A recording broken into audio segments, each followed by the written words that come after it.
Welcome to this webinar on Keeping Children Safe in Education 2021. My name's Lewis Donald. I'm the Director of Safeguarding at Stowe Valley Multi-Academy Trust, and in this webinar I'm going to take you through some of the key changes to Keeping Children Safe in Education 2021. Keeping Children Safe in Education was published this year on the 6th of July. We've got the draft version now. We're expecting the final live version to drop with us on the 1st of September. But this early release gives us a bit of a feel for what that document is going to look like in September. And I would go on as far as saying that I would imagine that any changes on September the 1st are going to be very light touch, if not very minimal at all. So the document itself then. The document itself is still broken down by 5 key parts. Part 1, the information that all staff need to know. This is the sort of stuff that Part 1 must be read by all colleagues within our sector. Part 2 turns to the management of safeguarding, who should be the DSL, what the role of the designated safeguarding lead is, and how they should go about leading safeguarding within their setting. Part 3 is about safe recruitment, the pre-recruitment checks that we go through, what our processes should look like for bringing an adult into our organisation, and what we can do for that ongoing monitoring in terms of the suitability of an adult once within our organisation. Part 4, there's some major changes to Part 4 this year, which we'll touch on shortly, but Part 4 essentially covers any advice around allegations made against or concerns raised in relation to teachers, supply staff, other staff within your school, and of course volunteers and contractors. And then finally we have Part 5. Part 5 is a far more enhanced Part 5 than we've seen before from Keeping Children Safe in Education, as it focuses in on child-on-child sexual violence and sexual harassment. So in this webinar then, we're going to go through, we're going to work through part by part and have a look at what some of the key changes are in each chapter and populate this table as we go on. Okay, so let's start with Part 1 then. We know that Part 1 is, as I say, the information for all staff in relation to safeguarding. It's this document that's going to give staff that real insight into what it is they need to be looking out for, what the basic processes are that they need to be following, and who and what they can expect certain different roles to look like in terms of safeguarding within the school. Now, this year it differs slightly because Keeping Children Safe in Education this year has introduced a new Annex A, which is a condensed version of Part 1 of Keeping Children Safe in Education, and the DfE have said that that can be provided instead of Part 1 to those staff who do not work directly with children, but this is going to be a decision for your governing body. And I think a really good example of a department that may benefit in that area is kind of like your finance teams or your back office teams that really don't have any contact with children, but are still going to need to know what the basic principles are of safeguarding and what processes they need to follow if they do find themselves in a position where they need to report or refer a safeguarding concern to the designated safeguarding lead. Secondly, changed around in Part 1 is we've now got a new paragraph which reminds staff that they should reassure victims that they are being taken seriously when they make a report about safeguarding, and that assurance should be given to that child or young person that they're going to be kept safe. Now, Keeping Children Safe in Part 1 has always spoken about the importance of reassuring the victim or reassuring the person that discloses to you that steps will be taken to keep them safe. But this new paragraph, paragraph 18, goes that step further by telling staff that a victim should never be given the impression that they're creating a problem by reporting abuse, sexual violence or sexual harassment, nor should they ever be made to feel ashamed for making a report. A really key factor there in our key safeguarding responses. Part 1 goes on to build on the record keeping section within Part 1. It now gives us additional information that makes clear a little bit more what those reports should include. Keeping Children Safe has always told us in part one that all concerns, discussions and decisions made and the reasons for those decisions need to be recorded in writing when it comes to managing a safeguarding concern. But this year they've gone that little bit further by giving us an extra bit of clarity about what they feel that should look like. They've said that records should include a clear and comprehensive summary of the concern, details of how the concern was followed up and resolved, and a note of any actions taken, decisions reached, and the outcome. Now, that for those that are currently using an electronic recording system will be music to your ears, because it just reinforces the importance of robust and comprehensive record keeping when it comes to managing a safeguarding concern on one of those online platforms. So that's part one. As I say, we've seen a number of new paragraphs that have been moved into part one just to improve the general flow of the section. We've now got that scope for your governing body to decide that certain members of your staff would benefit greater from just reading the new condensed Annex A. And we've of course seen that paragraph in there that now reminds staff that victims should be taken seriously, kept safe, and never made to feel as though they're creating a problem for reporting the abuse. So let's turn to part two then. The management of safeguarding. Now, the first key fundamental change in part two is the introduction of a new paragraph all around how schools and colleges need to create a whole school approach to safeguarding. It's told us now that there needs to be strengthened systems that need to be in place within your school, and it's gone on to say that they need to be really child-centric systems. They've said that governors and propertiers need to ensure that they facilitate a whole school approach to safeguarding, where safeguarding and child protection are at the forefront and underpin all relevant aspects of process, policy and development. Ultimately, what they're saying is that all your systems, processes and policies should operate with the best interest of the the child at heart. And that's in there in paragraph 82 and 83. Another change in there in part two is that they've now told us in the paragraph 85, which has always been there, it tells us that schools need to have an effective child protection policy in place. It's now added a point in there to say that the child protection policy should also reflect the whole school approach to peer-on-peer abuse. And it tells us or signposts us to paragraph 154 that gives us more information in that area. Another change, paragraph 123, is a new paragraph which builds on the need for schools to have a real focus on safeguarding children from potentially harmful and inappropriate material online. Again, Keeping Children Safe has said there needs to be an effective whole school approach to online safety that empowers schools to protect pupils, students and staff in their use of technology. It gives us a bit of advice really about how we could categorise the risk of incidents when they come about in relation to online safety, and it's a 4C model: content, contact, conduct and commerce. And in that, there is a lot of detail now in that guidance about what the risks are in those individual areas. So I think when we do get round to getting our hands on this document in September, it's really important that we liaise with our safety leads within the school to make sure that they're aware as well about those risks, and make sure that when we are responding to harm in this area, that we have a really clear process in place of being able to risk assess just how harmful those concerns are.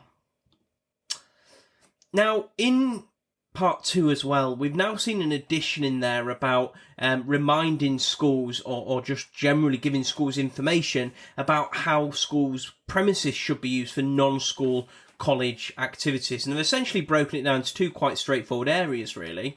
Paragraph 155 says that where governors or the properties of the school hire out or rent the school's premises to organisations or individuals, for example, kind of your community groups, your sports associations, or kind of any sort of service provider that runs a community or extracurriculum activity, that they themselves are the ones that should have appropriate arrangements in place to keep children safe.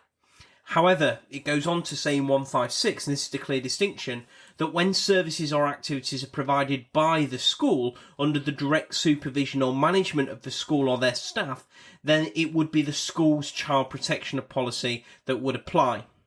So there's a clear distinction there that's been made a lot clearer now in part 2, which is really, really interesting for us in education, and certainly one to share with your site manager or whoever's responsible for overseeing those hiring of the buildings and so on.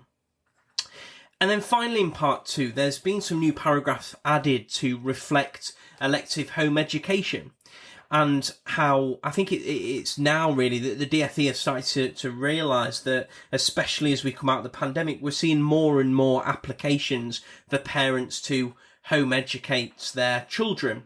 And this new paragraphs in this guidance just reminds school leaders about the education pupil registration regulations, which talk about the need to tell the local authority of all deletions from the register and any pupils that are taken off roll. And it also reminds DSLs of the importance of being involved in that process so that any safeguarding risks can be properly considered and any appropriate referrals made. So that's part 2 then. As I say, we've had that new section on whole school approach to safeguarding. We've had new paragraphs added in about the importance of online safety training, and we've seen those new advice paragraphs as well that are in there about elective home education. So not the most comprehensive of changes, but certainly some really good stuff in there to help us out from September. Now, turning to part 3, which is the chapter on safer recruitment, the whole of part 3 has been shaken up quite significantly, really, as they've tried to mirror the process of recruitment in the way that they've structured that chapter, which for me is a welcome change. But what is more of a welcome change, if you will, is the addition in paragraph 213, which for those that have read part 3 before will know relates to the kind of list of pre-employment checks that schools should do. We've now seen that addition in there to tell us that best practice is to check the name on with or cross-reference their name against a birth certificate where it's available. Again, that's really, really strong practice, and we've seen recently through the Safeguarding Alliance's work to highlight the name change issues and the loopholes in there that would allow a sex offender to change their name by deed poll and essentially circumvent the barriers that schools would have traditionally put in place in terms of ID. This is an absolute welcomed addition to keeping children safe this year. The DfE have also clarified about separate barred list checks, and they've clarified really explicitly now that separate barred list checks must only be carried out in 2 circumstances. Firstly, for newly appointed staff who are engaging in regulated activity pending the receipt of an enhanced certificate with barred list information from the DBS, where all other checks have been completed.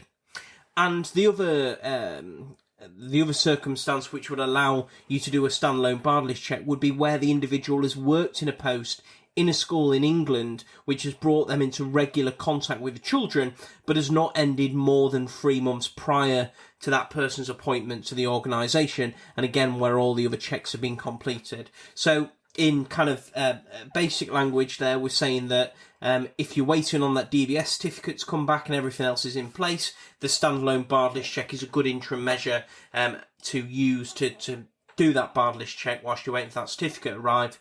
And the second one would of course be where you have brought an adult into your organisation that may have just had an enhanced certificate, been working in a school in England for the past 3 months, and then you're doing that top up standalone barred list check in addition to the DBS check there. In paragraph 237, the DfE have given us some additional guidance around those section 128 direction checks as well. And a reminder, your section 128 check is to check that somebody hasn't been prohibited from being involved in or participating in the management of an independent school, and that's academies and free schools, etc. They've clarified in this that an individual who's subject to one of those checks can't take up a management position in an independent school as an employee. They can't be a trustee of an academy or a free school, a governor or a member of a proprietor body of an independent school, or be a governor on any governing body in an independent school. So they've really kind of reminded us there about the importance of those checks as we work through. They've also given us, finally in this area, some additional guidance around the checks on individuals who have lived or worked overseas or outside of the UK. Of course, in January 2021, we had a slight change to Keeping Children Safe in Education that gave us a little bit more clarity about what those checks, what additional checks we could consider now that we have no access to the European Economic Area checks that used to allow us to learn information about potential adults who had lived or worked overseas and been barred from the profession in a different country.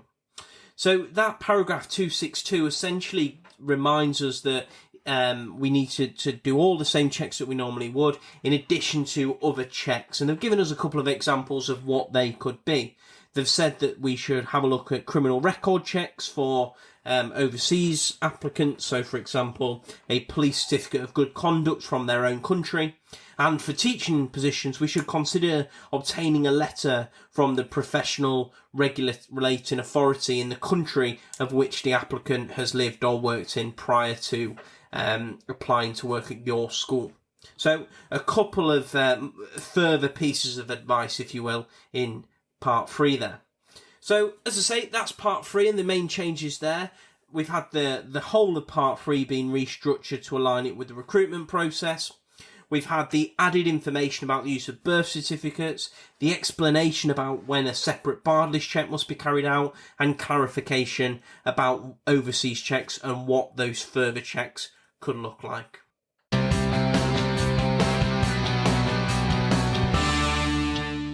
Okay, and welcome back. We're going to turn now to part 4, the section about allegations made against and concerns raised in relation to teachers, including supply teachers, and any other staff, volunteers or contractors within your school. Now, this section is a really interesting one in terms of Keeping Children Safe 2021, because following requests via the consultation for the document for further information on low-level concerns, we've seen now that the DfE have separated Part 4 into 2 sections. Section 1 that covers allegations that may meet the harms threshold, and Section 2 that covers allegations and concerns that do not meet the threshold, i.e. low-level concerns. Within this new section about concerns that don't meet the threshold, the DfE have included information about harms that don't meet them, some example harms, and that includes a bit of an overview about what a low-level concern is, and it helps to make the link between low-level concerns, your staff code of conduct, safeguarding policies, and your recording and sharing information processes with any other relevant parties such as the LADO and so on, as you work through those scenarios. So let's turn immediately to part 2 then. There's not been that many changes in part 1. It, broadly speaking, tells you the same stuff that it did last year in terms of your harm test, when you should report into the LADO, and what that process looks like in terms of outcomes, referrals and record keeping. But that second section then, concerns that do not meet the harm threshold. Now, what Keeping Children Safe in Education tells us now is that governing bodies and proprietors should have policies and processes to deal with concerns, including allegations that don't meet the harms threshold set out in Part 1. They've recognised that concerns can arise in several different ways and from a range of different sources, for example, suspicion, complaints, or even a disclosure made by a child, a parent, or another adult within or outside your organisation, or even as a result of some of your vetting checks. But it's important that schools know how to respond appropriately when such concerns arise and know what the appropriate action is to safeguard children. And this really is going to be one for schools to reflect on their own policies and almost reconfigure what their policies look like in that area. The document does give you some help in that area, though. It describes to us what the document sees, or what the DfE feel is a low-level concern. And the first thing they say in paragraph 409 is to make clear that the term low level does not mean that it is insignificant. It just means that the behaviour towards a child doesn't meet the thresholds set out earlier in the document in paragraph 338, which we more commonly know as the Lado harm test. They've gone on to say that a low-level concern is a concern no matter how small, and even if even if it's causing you no more than like a nagging doubt, as they call it, then we still need to do something about it. They've given some examples of what that means, and generally a low-level concern would be considered where an adult is acting in a way that's inconsistent with the staff code of conduct, including inappropriate conduct outside of work, and or does not meet the allegations threshold or is otherwise not considered serious enough to consider a referral to a LADO. And I imagine that is almost going to become in some ways our new test in relation to managing low-level concerns. The DFE have given us some examples of what those behaviours could be in paragraph 410, that some of their examples are being over-friendly with children, having favourites, taking photographs of children on their mobile phone, engaging with a child on a one-to-one basis in a secluded area or behind a closed door, or using inappropriate, sexualised, intimidating or offensive language. So I'm sure that we can all think back to a scenario that we may have had to deal with in our professional lives which fall into one of those areas, and we've had that frustration of knowing that it wouldn't necessarily meet that LADO threshold. Well, now Keeping Children Safe in Education in section 2 of part 4 gives us a lot of detail, and I would really encourage you to go and have a proper read through that section to make sure that your policies align in that area. In terms of how we should share low-level concerns, and this is where the process really does differ. Because in paragraph 416, it says that low-level concerns about a member of staff should be reported to the designated safeguarding lead or deputy. Where a low-level concern is raised about the DSL, it should be shared with the head teacher or principal. That is a significant change, isn't it? And one that I think we're going to have to really understand to know who is responsible for making those decisions as to whether or not this is a low-level concern or a concern that's likely to meet the threshold, and how those processes are going to look. I know certainly in our trust, that's something that I'll be spending a lot of time thinking about and taking advice on to make sure that our processes are robust enough and clear enough as well to staff so that they can differentiate between the two types of concerns and know that appropriate route into in terms of reporting. Now, creating a culture in where all concerns about adults, including those ones where threshold for an adult is not met, and making sure that those concerns are then shared responsibly with the right person, recorded and dealt with appropriately, is crucial. Farrer & Co., who are referenced within Keeping Children Safe in Education, have developed a guidance document for DSLs on developing and implementing a low-level concerns policy within their school. And I'm going to link that down below. I think that's a really good document, and the DFE are right to highlight that, because the document essentially gives advice to leaders about the importance of getting that kind of culture right. They say that if it's implemented well, it should encourage an open and transparent culture, which then goes on to enable organisations which work with children to identify concerning, problematic or inappropriate behaviours early, which then of course would go on to minimise the risk of abuse and ensure that adults working for or with such an organisation are clear about professional boundaries and act within them. It's a really good document, and one that I think we're going to really refer back to a lot as we start to embed this new culture of responding to low-level concerns across our sector. So I think that it's safe to say Part 4, specifically Section 2 of Part 4, is the most significant change in this new guidance. We've got, of course, the second section itself, which is designed to support school leaders in managing low-level concerns, and a range of kind of new pointers for us to pick up on in that area. I'm sure in the coming weeks and months there'll be plenty more guidance in this area that will arrive at the doors of DSLs, head teachers, leaders, governors, and anyone else that is picking up the baton in this area. So we shall stand by for that. The final section then of keeping children safe in education is part 5, the sexual violence and sexual harassment section. Now, this part opens now by reminding staff that that section should be read alongside the government's sexual violence and sexual harassment between children in schools and colleges advice document. And it also makes clear that the guidance applies to incidents that happen inside and outside of school and online. Now, there is a few new paragraphs in this section, really, starting with paragraph 435, which talks about the importance, or highlights the importance, of acknowledging and understanding the scale of harassment and abuse.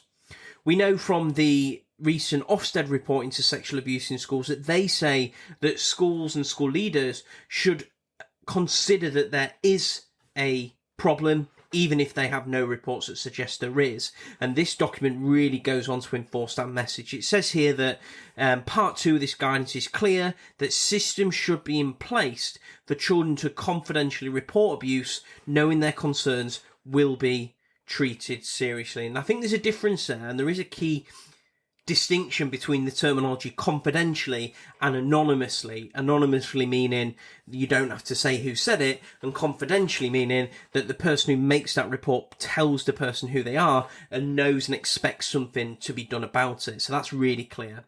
And secondly, in 436, it says that schools and colleges not recognising, acknowledging or understanding the scale of abuse and or downplaying some behaviours related to abuse can lead to a culture of unacceptable behaviour and an unsafe environment, and in worst case scenarios, a culture that normalises abuse, leading to children accepting it as normal and not coming forward to report it. For me, that paragraph serves as a pertinent reminder of the findings of that Ofsted report and the importance of actually getting that culture right, understanding the scale of abuse within our sector, responding to it with appropriate procedures and policies. Turning then to paragraph 441, which is a new paragraph which highlights the need to be aware that children might not tell staff about their abuse, and that it may be that staff overhear a conversation or notice a change in the behaviour of the child, which then brings to the forefront the actual kind of concern that's harbouring underneath. So in 441, it says that it's important to note that children may not find it easy to tell staff about their abuse verbally. It's important, and this is what this paragraph reinforces, is that children can show signs or act in ways that they hope adults will notice and react to, and that is going to differ from child to child. But the fundamental thing here is that staff know that a child may disclose in more than one way, and that could come in a range of different ways. And staff need to know that, for example, a friend might make that report on their behalf, or they might overhear a conversation that suggests a child has been harmed, or a child's own behaviour might indicate something's wrong, and that they still need to act on that in accordance with part 1 of the guidance. Again, that key part of the guidance that tells staff what it is that they need to do. Now, paragraph 450 for me is a really strongly worded paragraph for keeping children safe in education, because in 450 it says that, I'll read it to you, but what it essentially says is it highlights that a zero tolerance approach to sexual violence and sexual harassment is just what schools need to take. It says that the starting point regarding any report should always be that there is a zero tolerance approach to sexual violence and sexual harassment, and it's never acceptable and will never be tolerated. It is especially important, and we do know this, that we don't pass off any sexual violence or harassment as just banter, just having a laugh, or part of growing up, or just boys being boys, as it's those kind of comments and the acceptance of that type of kind of behaviour that can lead to a culture of unacceptable behaviours and or a unsafe environment for children. Now, finally, this section gives us a few new paragraphs around dealing with unsubstantiated, unfounded, false or malicious reports, which provides a reminder about recording concerns and what to do when a report is found to be unsubstantiated, unfounded, false or malicious.